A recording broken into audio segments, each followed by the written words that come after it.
నిన్న బియ్యం దొంగ బందర్ బియ్యం దొంగ ఏదేదో కారు కూతలకు వస్తూ ఉన్నారు. ఏదో మాట్లాడమన్నారు, ఏదో పిచ్చివాగుడు వాగుతూ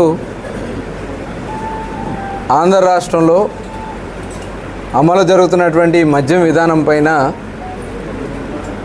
చెత్త ఆరోపణలు చేస్తూ మాట్లాడినటువంటి మాటల్ని తీవ్రంగా ఖండిస్తూ ఉన్నాం. నిజంగా నీతి, నిజాయితీ, చిత్తశుద్ధి మీకుంటే ఇవాళ మీరు చేసినటువంటి పాపాలు ఒక్కొక్కటి బయటకు వస్తూ ఉంటే చూసి తట్టుకోలేక పిచ్చివాగుడు వాగుతూ ఉన్నారు. ఇవాళ ఈ రకంగా మాట్లాడే మీరు ప్రతిపక్ష హోదా కూడా రాకుండా ఇవాళ ఒక సాధారణ ఎమ్మెల్యే లాగానే మిగిలిపోయారు. ఆ విషయం గుర్తుపెట్టుకోవాలని వైఎస్ఆర్ పార్టీ జగన్మోహన్ రెడ్డి గారిని తెలియజేస్తూ ఉన్నారు.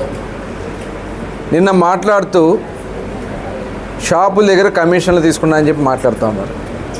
ఇవాళ మేము ఎంత పారదర్శకంగా చేసామంటే, గతంలో మీరు ఒక విధానంతో దోపిడీ చేయాలనే లక్ష్యంతో ఆ రోజున ఎక్సైజ్ డిపార్ట్మెంట్ని సెబ్ పేరుతో మొత్తం కూడా విచ్ఛిన్నం చేశారు.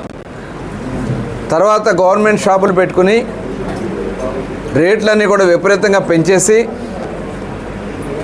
50 రూపాయలు ఉన్నదాన్ని 250 రూపాయలకి పెంచేసి గవర్నమెంట్ షాపుల పేరుతో మీ అక్రమ మద్యాన్ని ఆ షాపుల్లో అమ్మినటువంటి విధానాన్ని ఇవాళ విచారణ జరిగి మొత్తం బయటకు వస్తూ ఉంటే ప్రజల దారి మళ్లించాలని మీరు ప్రయత్నం చేస్తూ ఉన్నారు.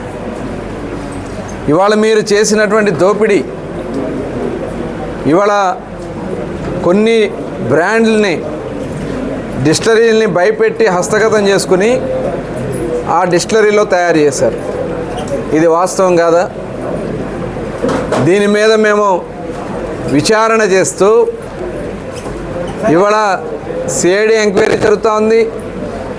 దీని మీద ఒక స్పెషల్ సిట్ వేసాం. సిట్ కూడా ఏర్పాటు చేయడం జరిగింది. సిట్ వేసిన రోజున సాయంత్రం తాడేపల్లి జగన్మోహన్ రెడ్డి గారి ఇంటి దగ్గర ఫైల్స్ తగలబడిపోతాయి. దానికి సమాధానం చెప్పండి. ఇవాళ ఎందుకు మీరు ముందస్తు బెయిల్ కోసం మీరు అప్లై చేస్తున్నారో ఒకసారి చెప్పాలి. మీరు ఏ తప్పు చేయకపోతే ఇవాళ మీరు ఫైళ్ళు తగలబెట్టడం ఏంటి? ఇవాళ ముందస్తు బెయిల్ కోసం ప్రయత్నాలు చేయటం ఏంటి? ఇవన్నీ కూడా ప్రజలకు అర్థమవుతున్నాయి. మీరు ఎన్ని కళ్ళబోలి మాటలు చెప్పినా నమ్మే పరిస్థితి లేదు. ఇవాళ వేలం పాటలు అంటా ఉన్నారు. మీ సంస్కృతి అది. అక్రమ వసూలు చేసింది మీ సంస్కృతి. బ్రాందీ షాపుల్ని కొన్ని మండలాల్లో అసలు బ్రాందీ షాపులు పెట్టకుండా చేశారు.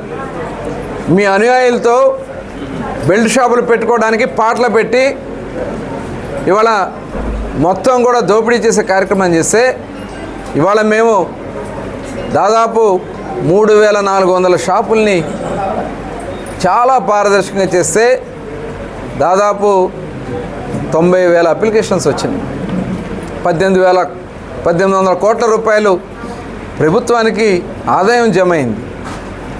ఇది కాకుండా ఎవరైతే గీత వృత్తిలో ఉన్నటువంటి గీత కులాలకు కూడా ఇవాళ 340 షాపులు ఇచ్చినటువంటి ఘనత ఇవాళ తెలుగుదేశం కూటమి ప్రభుత్వానికి. మరి ఇన్ని మంచి కార్యక్రమాలు చేస్తే మీరు అవన్నీ కూడా తట్టుకోలేకపోతా ఉన్నారు. డిస్టిలరీస్ గురించి మాట్లాడుతూ ఉన్నారు. ఇవాళ మొత్తం కూడా గతంలో మీరు చేసిన అక్రమ మద్యాలు మీరు అమ్ముకున్నవి కాకుండా మిగిలిన ఈ మొత్తాన్ని కూడా డిపోల్లో పక్కన పెట్టాం. టెస్టులు జరిగినాయి. అవన్నీ కూడా అలాగే ఉన్నాయి. వాటిని విచారణ చేసి విచారణలో బయటకు వచ్చిన తర్వాత మొత్తం బయటకు వస్తాయి. ఆల్రెడీ ఎంక్వైరీ అవుతుంది.